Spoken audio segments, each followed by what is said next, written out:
জেনে রাখিস আমি অহংকারী চাঁদ সদাগর।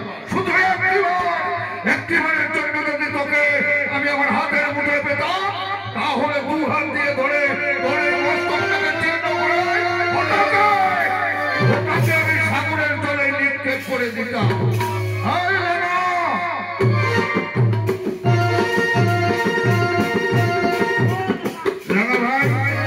তোমার বৌদিমণিকে দিয়ে উত্তর বধুবারে পাঠিয়ে দিলাম ওই সাঁতারি পর্বতে।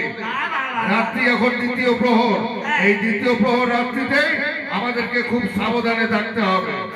তাই তোমাকে একটি কাজ করতে হবে ভাই, এক্ষুনি আমার এই আদেশে ছুটে যেতে হবে রক্ষী প্রহরীদের কাছে। ওদেরকে ডেকে নিয়ে এসে ওই সাঁতারি পর্বতের চতুর্দিকে প্রহরা রাখবে। তবে তোরা এমনিতে তো আর প্রহরাটা দেবে না, বিনিময়ে কিছু ওদের দান করতে হবে। তুমি বলে দেবে দাদার আদেশ, আজকের রাত্রি জাগি রয়েছে বাজুমানের হাতে পরিবেশে, সোনার কাপড় দেবো মাঠে, প্রয়োজনে অপরূপ সুন্দরী কন্যা দেখে পুনরায় আমি ওদের বিবাহ দেবো রে দাদা। যাও, এটা আমার আদেশ, তুমি পালন করো।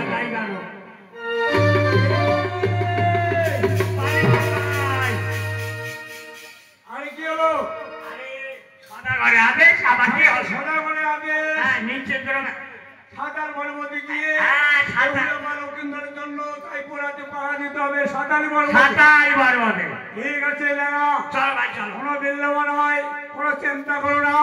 এই মধ্যে ছড়ে যাবো চম্পনকে সাঁতারি পর্বতে লক্ষিন্দরের জন্য তাই পা শুনে যাচ্ছি সাঁতারি পর্বতে।